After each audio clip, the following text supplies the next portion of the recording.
चलो, तो हम फिजिक्स के आज पहले पार्ट को देखने जा रहे हैं। इस पार्ट का नाम है प्रकाश का परावर्तन तथा अपवर्तन, reflection and refraction of light. परावर्तन को कहते हैं रिफ्लेक्शन और अपवर्तन को कहते हैं रिफ्रैक्शन। रिफ्रैक्शन और रिफ्लेक्शन क्या होता है, सबसे पहले समझ लेते हैं रिफ्लेक्शन क्या होता है।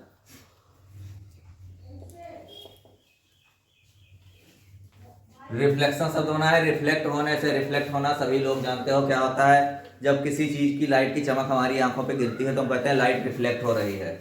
तो इसका क्या हो जाएगा, जब लाइट किसी शाइनी और स्मूथ सरफेस पर गिरती है तो वो किसी न किसी एंगल को लौट जाती है।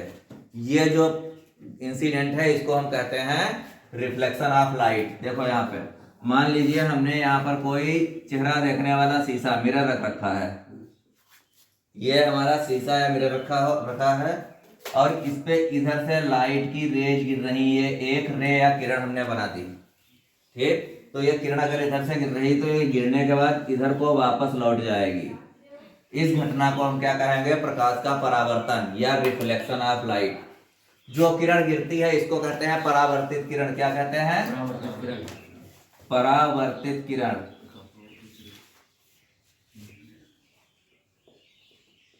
इंग्लिश में कहेंगे रिफ्लेक्टेड रे,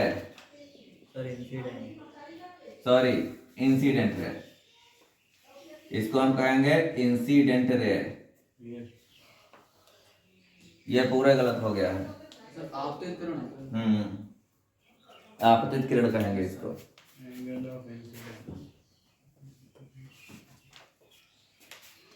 तो ये हो जाएगा गिरने वाली किरण को कहेंगे आपतित। आकर गिरी है क्या, तो इसका नाम आपतित किरण या इंसिडेंट रे। और जो लौटेगी उसको कहेगा परावर्तित किरण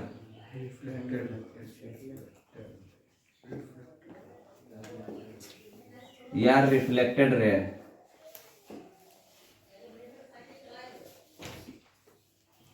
हाँ, तो देख लीजिए रिफ्लेक्शन या परावर्तन क्या होता है। जब प्रकाश की किरण किसी चिकने या और चमकदार तल पर गिरती है तो यह गिरने के बाद वापस लौट जाती है, या कहते हैं इसका अधिकांश भाग वापस लौट जाता है। इस घटना को प्रकाश का परावर्तन कहते हैं। इसमें देखिए एक किरण इधर से गिरी है और इधर को वापस लौट गई है। जो किरण आकर गिरती है उसको कहते हैं आपतित किरण या रे, इंसिडेंट रे। और वापस लौटने वाली रे को हम कहते हैं परावर्तित किरण या रिफ्लेक्टेड रे। अब इसके बीच में अगर हम एक एल्टीट्यूड डाल लें, एक हम अभिलंब डाल लें, क्या बोलेंगे इसको हिंदी में, अभिलंब। एक अभिलंब डाल लें तो यहाँ से हमारे यहाँ पे दो एंगल बन जाते हैं। एक एंगल इधर बन जाएगा, एक एंगल इधर बन जाएगा। इधर वाले एंगल को हम आई से लिखते हैं और इधर वाले एंगल को आर से लिखते हैं। जो एंगल आई होता है इसको हम लिखेंगे एंगल ऑफ इंसिडेंस।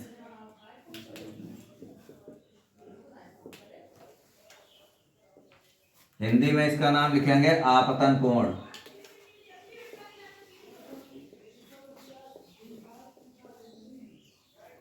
और जो उधर का एंगल है इस साइड में बन रहा है इसको कहेंगे एंगल ऑफ रिफ्लेक्शन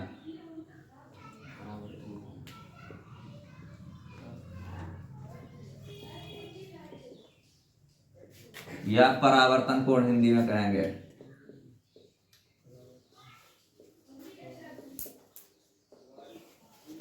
तो ये हमारा हो गया रिफ्लेक्शन। रिफ्लेक्शन के केवल दो रूल हैं, दो नियम है जो हमको याद रखने हैं। यहां पे डाल लेंगे लॉ ऑफ रिफ्लेक्शन।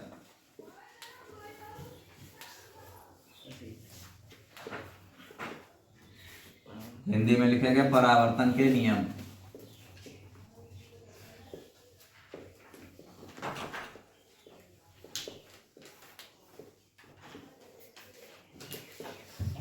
पहला नियम यह कहता है कि इंसिडेंट रे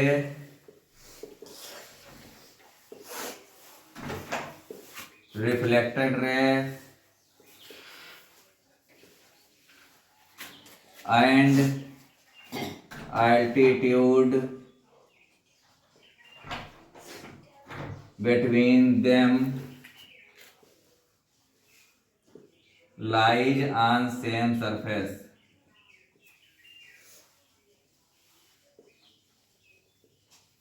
मतलब आपतित किरण, परावर्तित किरण और आपतन बिंदु पर अभिलंब तीनों एक ही तल में होते हैं। ये पहला नियम है।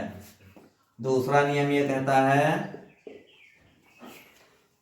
कि आपतन कोण की ज्या सदैव परिवर्तन कोण की ज्या के बराबर होती है। सीने ऑफ इंसिडेंट एंगल या एंगल ऑफ इंसिडेंस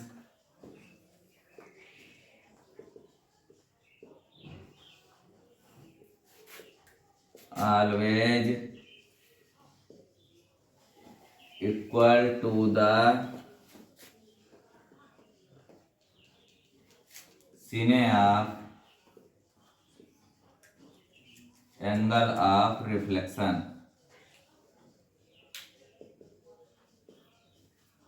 ये इसके दो रूल हो गए हैं। नीचे वाला जो नियम है इसको हम स्नेल का नियम भी क्या कहते हैं, क्या कहते हैं?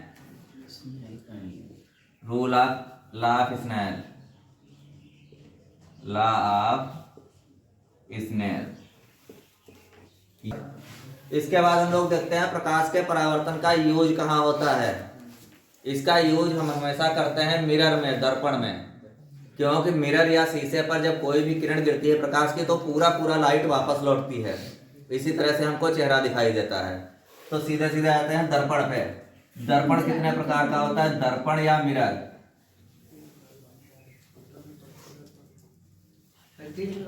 यह आपकी क्लास में अभी दो ही प्रकार का होता है। एक होता है समतल दर्पण,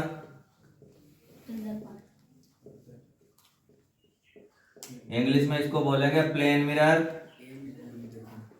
प्लेन मिरर वो मिरर होता है जिसका यूज हम घरों में चेहरा देखने के लिए करते हैं। ये इसको सरफेस बिल्कुल प्लेन होता है, कर्व्ड नहीं होता है।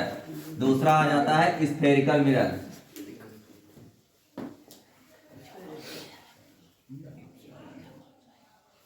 इसको कहेंगे गोलीय दर्पण।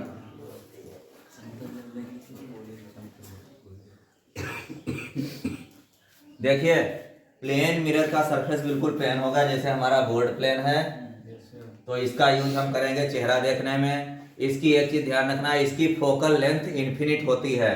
क्या होती है? फोकस दूरी अनंत होती है। फोकस दूरी या फोकल लेंथ इन्फिनिट होती है, अनंत।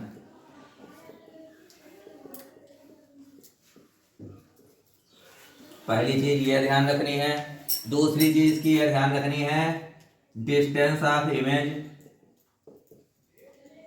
Distance and size of image is always equal to that's of object.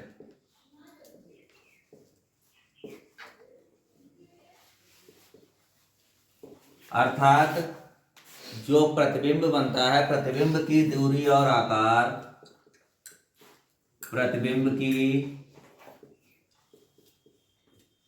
दूरी और आकार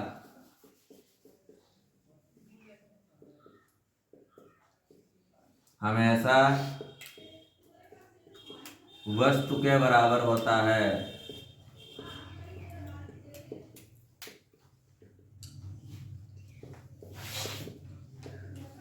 जितना बड़ी वस्तु हम उसके सामने रखेंगे उतनी ही बड़ा उसका हमारे सामने इमेज फॉर्म होगी या प्रतिबिंब बनेगा। पहला पॉइंट। दूसरी पॉइंट, शीशे से हम जितनी दूर खड़े होंगे बाहर की ओर, हमें अपनी फोटो अंदर की ओर उतनी ही दूर बनती दिखाई देगी। शीशे पे अगर हम अपना चेहरा देखते हैं, क्या हम उस फोटो को दीवार पर दिखा दे तो दीवार पर आ जाएगी वो फोटो की? नहीं आएगी, नहीं आएगी दीवार पर। तो जिन फोटोज को, जिन इमेज को हम पर्दे पर नहीं ले सकते, उन इमेज को हम कहते हैं वर्चुअल, आभासी। तो इसका प्रतिबिंब आभासी होता है। प्रतिबिंब कैसा होता है? आभासी। इमेज आभासी होता है, सीधा बनता है।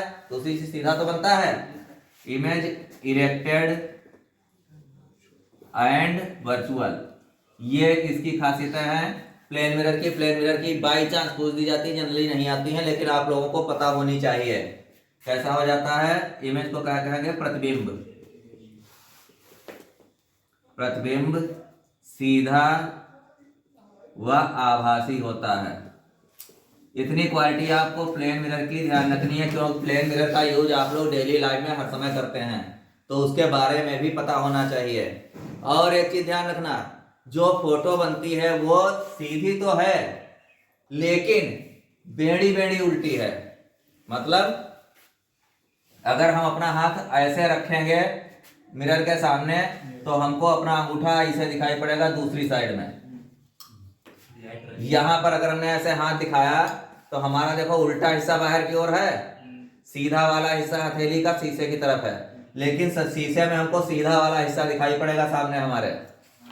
या दूसरी चीज समझो, अगर हमने ऐसे आर किसी पे बना दिया है और इसको अगर हम देखेंगे उसमें तो हमको आर ऐसा दिखाई पड़ेगा।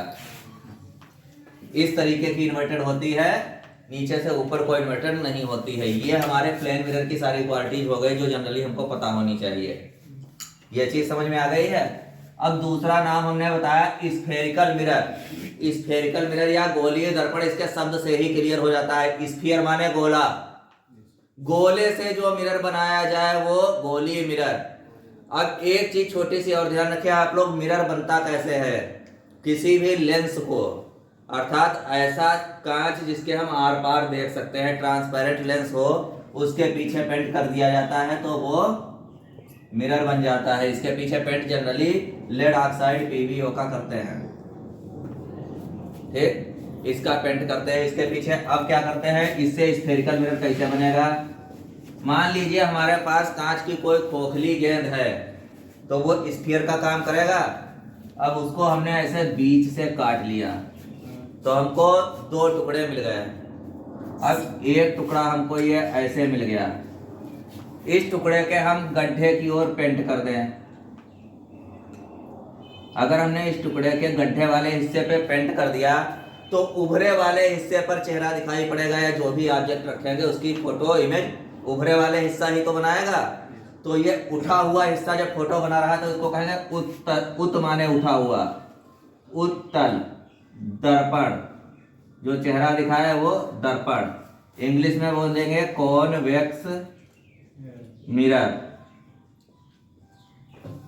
अब यही शीशा हमने सेम ऐसे फिर ले लिया, लेकिन इस बार हमने पेंट किया उठे हिस्से पे।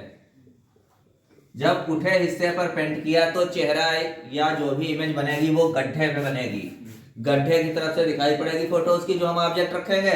तो गड्ढे में बन रही है दबे हुए हिस्से में, तो इसको बोलेंगे अवतल, अवतल दर्पण। इंग्लिश में बोलेंगे इसको कॉनकेव, केव माने गड्ढा होता है, या ध्यान रखना, कॉनकेव मिरर के होते हैं प्लेन मिरर और स्फेरिकल मिरर। तो यहाँ पर फिर से लिखे दे रहे हैं, ये आप लोगों को थोड़ा ध्यान रहे। मिरर के दो टाइप होते हैं, एक प्लेन, दूसरा स्फेरिकल। अब स्फेरिकल मिरर के दो टाइप होते हैं, जो टाइप हमने दो बताए, कॉनकेव मिरर और कॉन्वेक्स मिरर। अब कुछ डिफिनेशंस इससे जुड़ी हुई आप लोगों को पता होनी चाहिए, तभी मिरर समझ में आएगा मिरर में कौन कौन सी चीजें होती हैं। तो यहां पर डाल देंगे डिफिनेशंस रिलेटेड टू मिरर, दर्पण से संबंधित परिभाषाएं।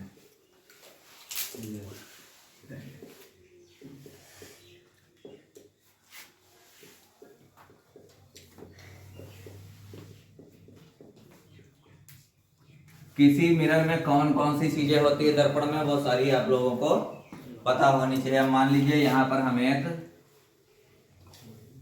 कॉनकेव मिरर बना लेते हैं। देखिए इसके उठे हुए हिस्से पे पेंट है, गड्ढे में फोटो दिखाई देगी तो ये कहा जाएगा कॉनकेव मिरर या अवतल दर्पण। किसकी फोटो यह बन गई है, अवतल दर्पण की।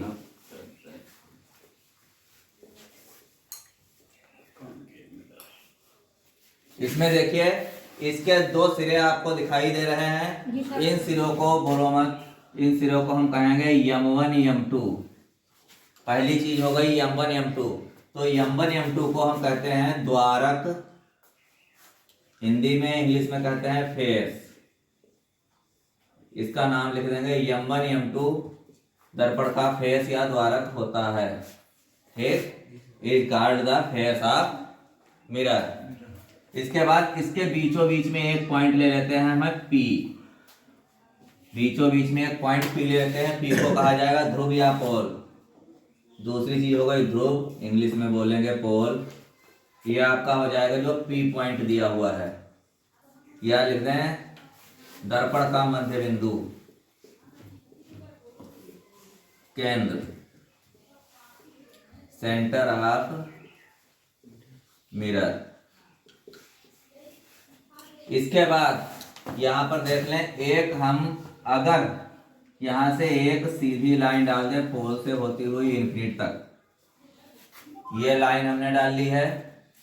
अब क्या करेंगे, अगर इसको हम पूरा गोला बना दें, इसका स्फीयर पूरा कर दें हम, तो ये एक सर्कल टाइप बन रहा है। सर्कल का कोई ना कोई सेंटर होता है, जो इसके सर्कल का सेंटर होगा उसको C से डिनोट करेंगे। अर्थात जो गोला बना, गोले का केंद्र C कहा जाएगा। ये C को बोलते हैं हम वक्रता केंद्र, वक्रता केंद्र या सेंटर ऑफ कर्वेचर।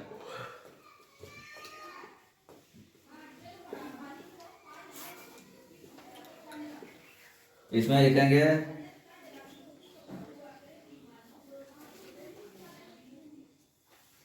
उस गोले का केंद्र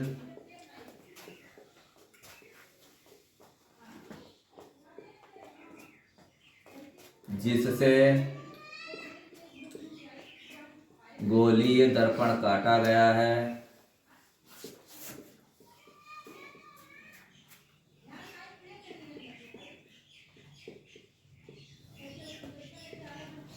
दर्पण का केंद्र वक्रता केंद्र कहा जाएगा। सेंटर ऑफ दैट सर्कल या दैट स्फीयर फ्रॉम विच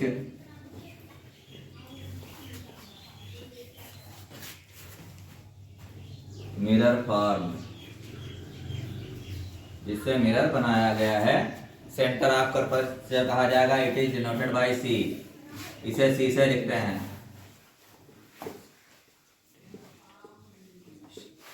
इतना समझ में आ गया होगा आप लोगों का 3 पॉइंट। अब इसके बाद हम क्या करेंगे, C से P की दूरी निकाल लेंगे। इस दूरी को कहेंगे रेडियस ऑफ कर्वेचर या वक्रता त्रिज्या।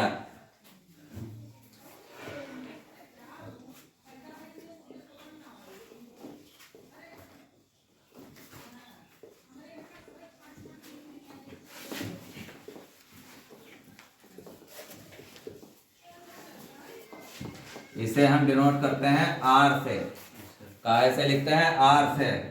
यहां पर लिख देंगे C से P की दूरी, distance between C to P is called R। और ये होती कितनी है, यह सदैव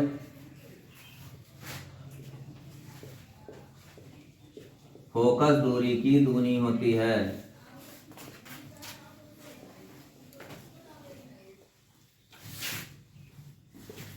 दो गुनी होती है।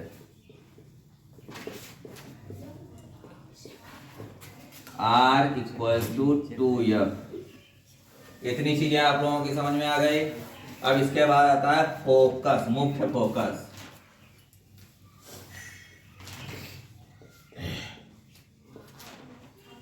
इसको कहते हैं प्रिंसिपल फोकस या मेन फोकस।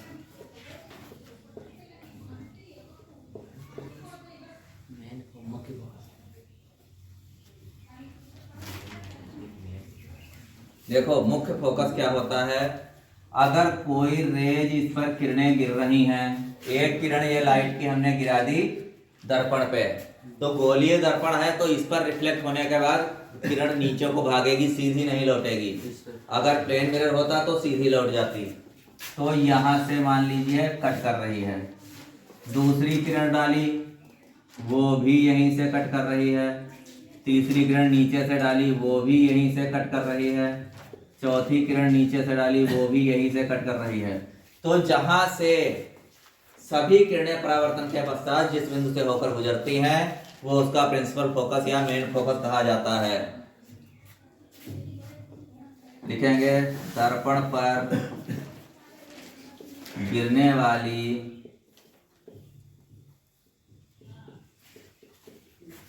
सभी प्रकाश की किरणें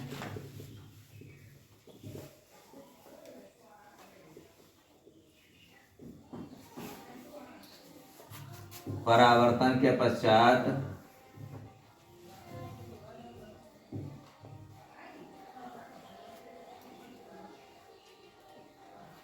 जिस बिंदु से वापस होकर लौटती हैं, जिस बिंदु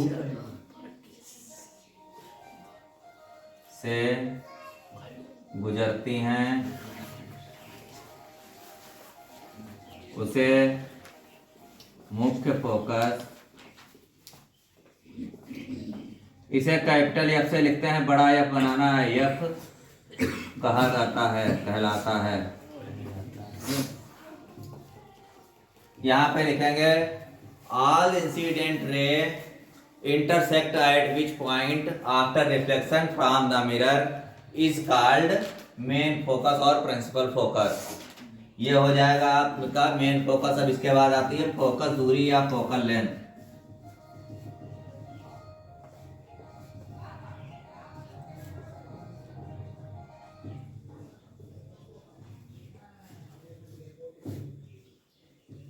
ये क्या होती है? Main focus. मेन फोकस हमने यहाँ पे एफ बना दिया बड़ा, एफ से पी की दूरी, एफ से पी की दूरी, ये हो गया। दूसरी चीज, यह हमेशा वक्रता त्रिज्या की आधी होती है, इसे छोटा एफ से डिनोट करते हैं, स्मॉल एफ से। F is always equal to R upon 2। ये इतनी चीजें आप लोगों की समझ में आ गई होंगी। एक दो चीजें और बची हैं, यहीं पे बता देते हैं।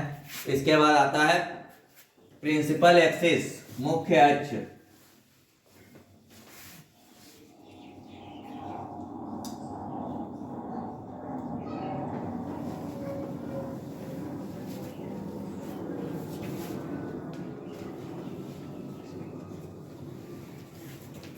एक सीधी रेखा जो पी से चलकर एफ तथा सी से होकर होती हुई जाती है, मुख्य अक्ष या प्रिंसिपल एक्सिस कही जाती है।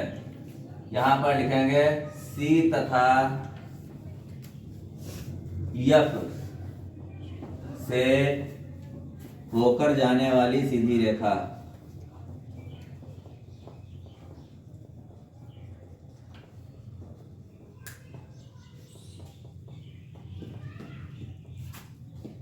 यह मुख्य अक्ष या प्रिंसिपल एक्सिस कही जाती है। ये इतनी सारी चीजें आपके एक उसमें मिरर में होती हैं। अब एक दो छोटी छोटी चीजें और जिनसे हमारे क्वेश्चन सॉल्व हो गए वो देख लीजिए। अब मान लीजिए यहाँ पर कोई हमने ऑब्जेक्ट रख दिया है, इसका नाम हमने ए और बी दे दिया। ये कोई वस्तु रख दी, कोई मोमबत्ती रख दी, पेन रख दिया, इसकी हमें फोटो बनानी है इस पे। तो इस ऑब्जेक्ट से अगर हम दर्पण की दूरी लिखें तो इसको हम लिखेंगे V से, ठीक। तो यहां पर लिख देंगे वस्तु से दर्पण की दूरी,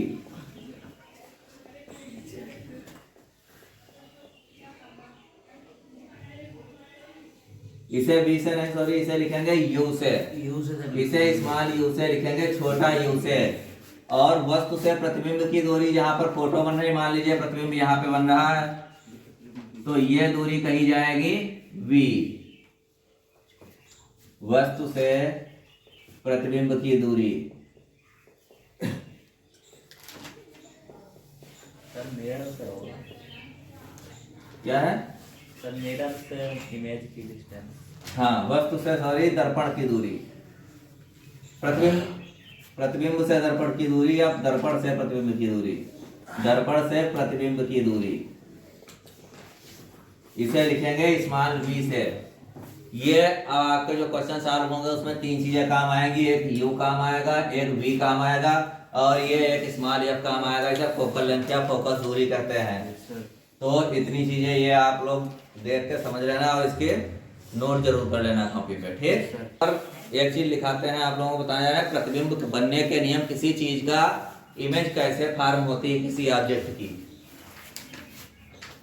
प्रतिबिंब के बनने के नियम।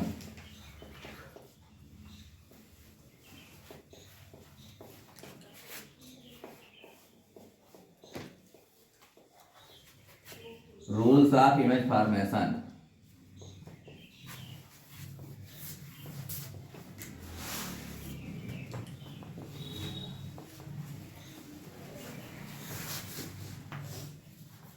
इसमें देखिए 3 रूल्स हैं और हर जगह केवल कोई 2 नियम लगेंगे। 3 नियम आपको हम बताएंगे। पहला नियम यह कहता है यदि कोई रेखा प्रकाश की किरण मुख्य अक्ष के समांतर जाती है। पहला नियम क्या है? यदि कोई प्रकाश की किरण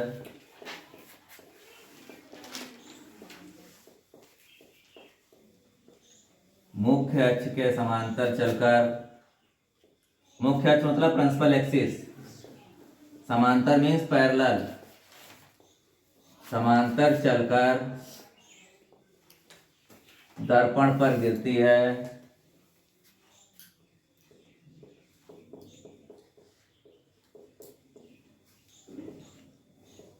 तो परावर्तन के पश्चात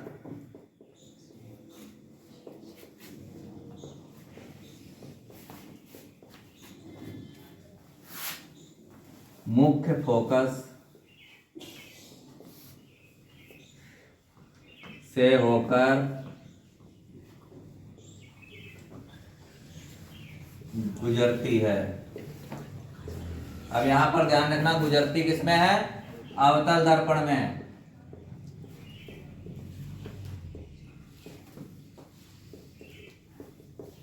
है या गुजरती हुई प्रतीत होती है।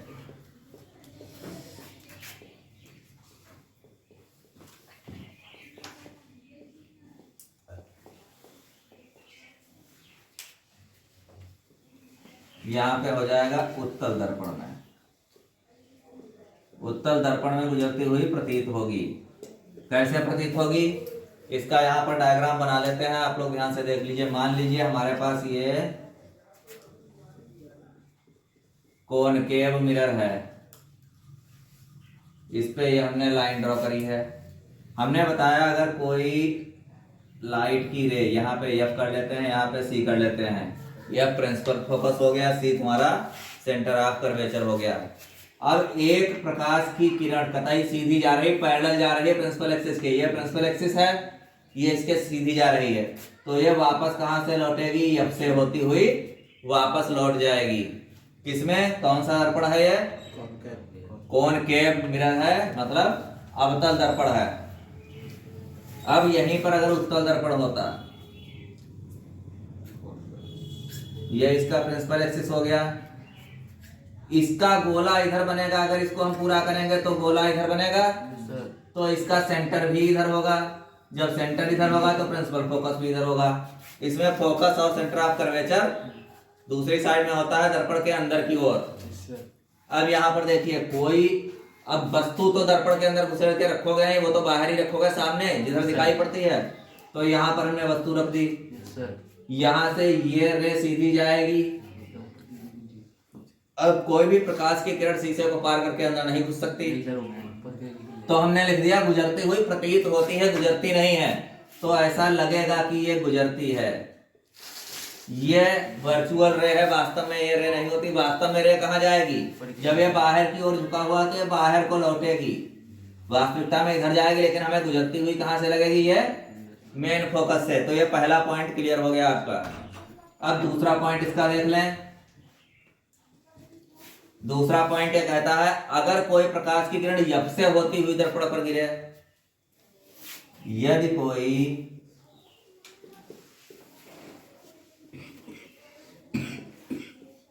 प्रकाश की किरण,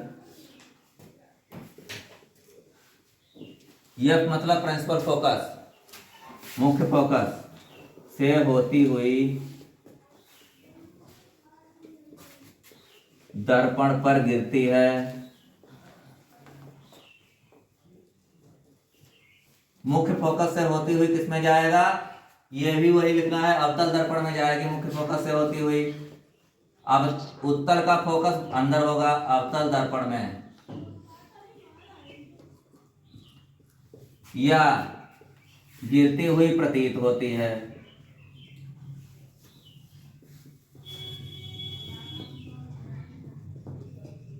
यह हो गया आपका उत्तल दर्पण में।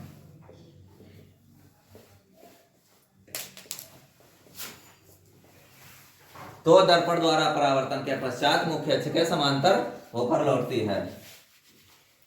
तो दर्पण द्वारा परावर्तन के पश्चात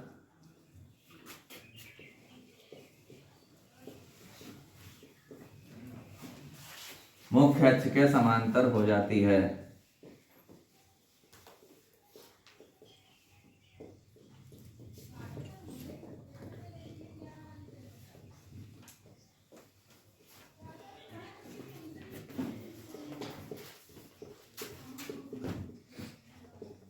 यह दूसरा रूल हो गया।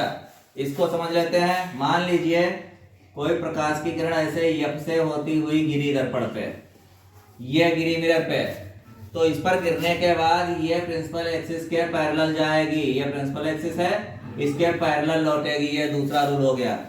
अब यही चीज अगर हम इसमें देखें तो इसमें हमको ये प्रिंसिपल एक्सिस के एफ के ओर जाती हुई लगती है, तो ये रिफ्लेक्स होकर इसके पैरेलल सीधी हो जाएगी, या यहां से आप करें तो इधर को पैरेलल हो जाएगी। दो रूल समझ में आ गए इसके। एक तीसरा रूल और है। तीसरा रूल यह कहता है अगर कोई किरण सी से होती हुई जाती है तो वो अपने ही रास्ते पर वापस लौट जाएगी। यदि कोई प्रकाश किरण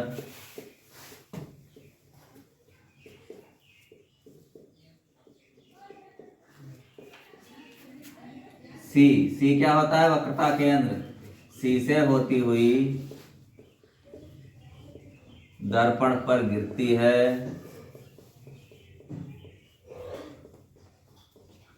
या गिरती हुई प्रतीत होती है, यह सभी में लिखना है।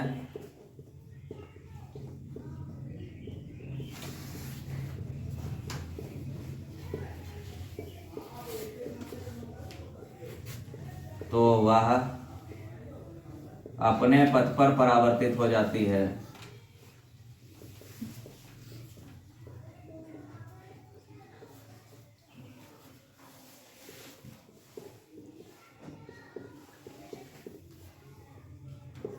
इसकी कहीं पर दूसरी किरण कोई नहीं बनेगी। देखो सी से अगर किरण जाएगी तो इस पर जाएगी और इसी पे लौट जाएगी, या इसमें कोई किरण अगर ऐसे सी से हुई जाती हुई लगती है, ये भी अपने ही रास्ते पर वापस लौट जाएगी। इसकी दूसरी किरण परावर्तित किरण नहीं बनेगी। ये तीन नियम हो गए हैं आपके। अभी एक चीज और ध्यान रखनी है, दर्पण द्वारा जब प्रतिबिंब बनेगा तो केवल कोई दो रूल ही लगेंगे, तीसरा रूल नहीं लगेगा। कोई भी दो रूल लग सकते हैं। जो रूल आप जब लाइन खींचेंगे आपको पता चल जाएगा कौन से दो रूल लग रहे हैं। केवल दो रूल लगाने हैं, तीसरा रूल नहीं लगाना है। तो ये इसके तीन नियम हो गए। अब अवतल दर्पण द्वारा प्रतिबिंब का बनना हम देखने जा रहे हैं। अवतल दर्पण द्वारा प्रतिबिंब का बनना।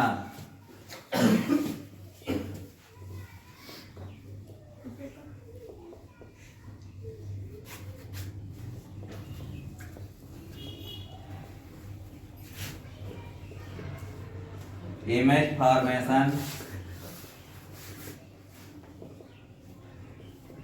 Bye concave mirror.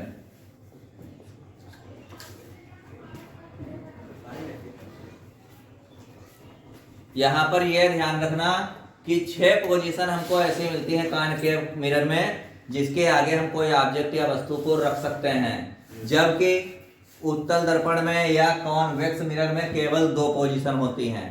इमेज 2 ही पोजीशन, ऑब्जेक्ट 2 ही पोजीशन पर रखा जाता है। इसमें 6 पोजीशन हो सकती हैं। तो पहली पोजीशन मान देख लीजिए, ये हमने बनाई है, ये बना दिया है कॉनकेव मिरर बना दिया। ये इसका फेस M1 M2 होता है, आपको बता चुके हैं। एक प्रिंसिपल एक्सिस बीच में लाइन खींचना बहुत जरूरी है। ये पोल P होता है, इसके सामने प्रिंसिपल फोकस F होता है और C होता है। सबसे पहली पोजीशन होती है हमारी एट इन्फिनिटी।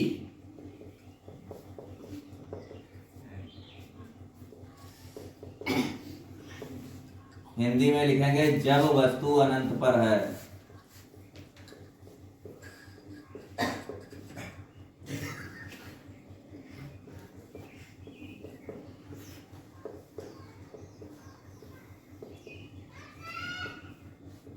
देखिए, अगर कोई वस्तु अनंत पर स्थित है तो उसका प्रतिबिंब हमेशा मुख्य फोकस पर बनता है, इतना आप लोगों को याद रखना है। इसके लिए एक टेबल आपकी बुक में दी हुई है, यहाँ पर भी अलग से हम बना देंगे, वो टेबल पूरी रट डालो। पोजीशन गड़बड़ नहीं करनी है, नहीं तो चित्र गलत हो जाएगा। इसको बनाने का सबसे इजी तरीका इन्फिनिट उस डिस्टेंस को कहते हैं जिसको हम नाप नहीं सकते। इसका मतलब बहुत ज्यादा दूर कोई वस्तु रखी हुई है। जब बहुत ज्यादा दूर वस्तु रखी है तो वस्तु भी बड़ी होगी, तभी उसका प्रतिबिंब बन पाएगा। तो इसमें हम क्या करेंगे, आधी वस्तु नीचे आधी ऊपर बना ले। सबसे इजी तरीका बनाने का ये होता है। वस्तु का या ऑब्जेक्ट का जो सिर है, हेड है, उसको ए से लिखेंगे और नीचे हम बी से लिखेंगे। जहां पर वस्तु होती है इसमें ऊपरी सिरे से एक किरण या रे सीधी निकलेगी और ये एफ से वापस लौटेगी। पहला रूल हमने पढ़ाया था, जो किरण मुख्य अक्ष के समांतर जाती है वो परावर्तन के पश्चात मुख्य फोकस से लौटती है। ये पहला रूल लिखाया था, उसी रूल से यह हुआ। इसी तरीके से दूसरी रे जब नीचे है तो नीचे निकलेगी, ये भी मुख्य अक्ष के समांतर जा रही है। जब मुख्य अक्ष के समांतर जा रही है तो ये भी एफ से लौटेगी। अब दोनों किरणें जहां पर काटेगी, दो रूल लगाएंगे तो दो किरण या दो रेज जाएंगी। ये दोनों रेज कहीं ना कहीं पे एक दूसरे को इंटरसेक्ट करेंगी। जहां पर इंटरसेक्ट करती है, काटती है, वहीं पर इमेज बनती है। अब यहाँ पर देखिए इमेज बनेगी, लेकिन हमको कोई इमेज का साइज दिखाई ही नहीं दे रहा, तो इमेज बहुत छोटी बनेगी। ये हमारा चित्र हो गया। तो यहाँ पर लिखेंगे वस्तु की स्थिति लिखनी है, प्रतिबिंब की स्थिति हमको लिखनी है।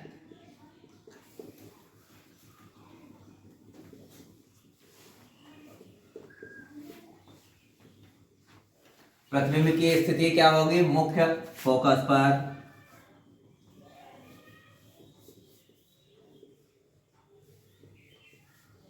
बहुत छोटी बनी, इतनी छोटी हमको दिखाई नहीं दे रही है, तो लिखेंगे अति सूक्ष्म या बिंदु रूप, एक पॉइंट के रूप में दिखाई देगी, बिंदु रूप।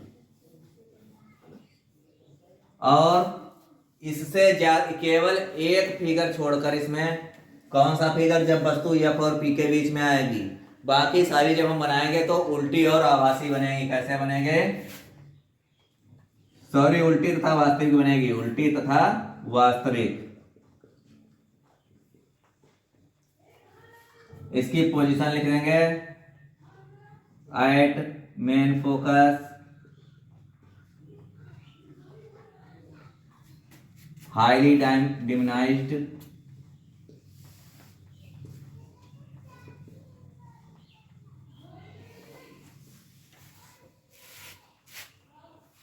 वर्टिकल, सॉरी इन्वर्टेड लिखेंगे, इन्वर्टेड और रियल। ये क्वालिटीज होंगी फोटो जो बनेगा इमेज हमारा। पहली पोजीशन क्लियर हो गई। अब क्या करेंगे, वस्तु को थोड़ा आगे बढ़ाएंगे, ऐसी जगह पर ले जाएंगे जहां से हम नाप सकते हैं वस्तु को। तो दूसरी पोजीशन कही जाएगी बिटवीन इन्फिनिटी एंड पोल, या कहते हैं मिरर, सॉरी इन्फिनिटी और मिरर ना कह के बिटवीन इन्फिनिटी एंड सी कहते हैं हम, या इसको लिख सकते हैं बियॉन्ड सी। अर्थात यहां पर लिखेंगे अनंत तथा वक्रता केंद्र के बीच।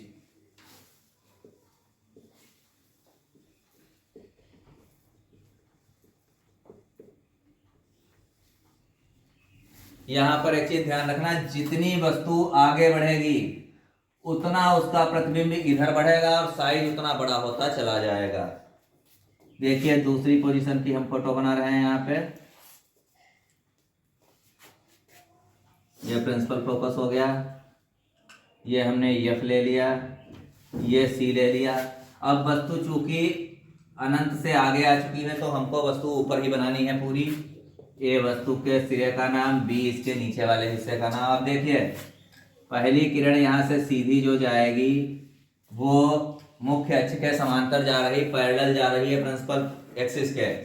जो प्रिंसिपल एक्सिस के पैरेलल जाएगी वो वापस लौटेगी एफ से। पहला रूल अप्लाई हो गया। अब इसमें दूसरा रूल अप्लाई होने के लिए नीचे जगह ही नहीं है तो इसमें सीधे तीसरा रूल अप्लाई होगा। क्या? सी से होकर जाएगी। जो सी से होकर जाएगी वो कहीं नहीं लौटेगी, अपने ही रास्ते पर वापस लौट जाएगी। दोनों लाइनें एक दूसरे को यहां पर कट कर रही हैं। यहां पर इसका फोटो बन गया ए डैश बी डैश। समझ में आ गई इसका कैसे चित्र बना है? तो इसकी पोजीशन हम लिखा देते हैं, स्थिति कहां हो जाएगा? ये एफ तथा सी के बीच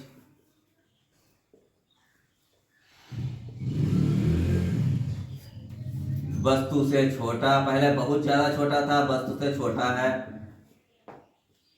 और उल्टा तथा वास्तविक।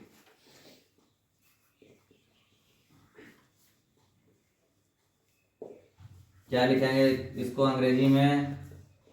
Between F and C small